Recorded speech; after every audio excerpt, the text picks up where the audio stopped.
কিছু রাজনৈতিক দল মিটফোর্ডের ঘটনাকে কেন্দ্র করে উদ্দেশ্যপ্রণোদিতভাবে বিএনপির বিরুদ্ধে অপপ্রচার চালাচ্ছে বলে অভিযোগ করেছেন রুহুল কবির রিজভী।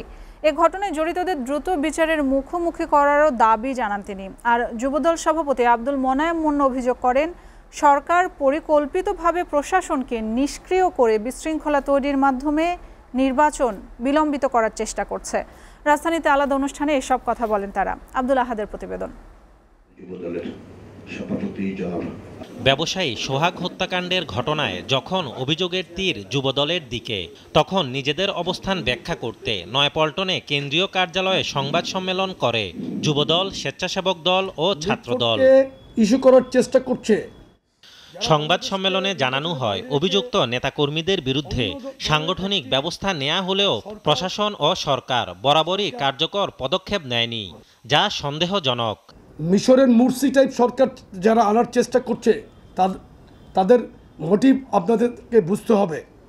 আমরা দেশের জনগণের স্বাধীনতা সার্বভৌমত্ব রক্ষার জন্য কিন্তু আমরা বাংলাদেশের সবচেয়ে বেশি রিস্ক নেওয়া একটি দল। এদিকে রাজধানীর কাওলায় দেশনেত্রী Begum Khaleda Zia free medical camp চালু করে ঢাকা মহানগর উত্তর বিএনপি। জিয়া রহমানের এই আদর্শের দলটা আমরা মানুষের পাশে সবসময় থাকার চেষ্টা করি। করোনার সময়, বন্যার সময়, সিডরের সময়, খরার সময়। উদ্বোধনী অনুষ্ঠানে বিএনপির সিনিয়র যুগ্ম মহাসচিব অ্যাডভোকেট রুহুল কবির রিজভী বলেন, ব্যবসায়িক দ্বন্দ্বে মিটফোর্ডের হত্যাকাণ্ডের ঘটনা ঘটলেও কিছু রাজনৈতিক দল বিএনপির উপর দায় চাপানোর চেষ্টা করছে। যে কিছু রাজনৈতিক দল এটাকে বিএনপির সাথে কালার করার, রং চং দেওয়ার চেষ্টা করছে। তো ওই ঘটনার সাথে বিএনপি কোথায় জড়িত দল হিসাবে?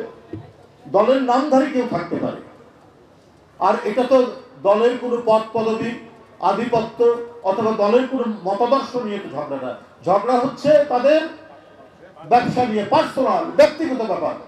বিএনপি নাম ভাঙিয়ে যারা অপকর্মে জড়িত তাদের বিরুদ্ধে ব্যবস্থা নিতে আইন শৃঙ্খলা বাহিনীর সহযোগিতা চাওয়া হলেও তারা সহযোগিতা করছে না বলেও অভিযোগ করেন রুহুল কবির রিজভী।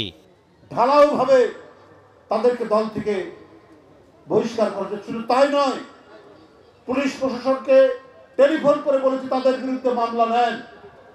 অনেক জায়গায় এই প্রশাসন থেকে গড়িমসি করা হচ্ছে। আব্দুল আহাদ, এসটিভি, ঢাকা।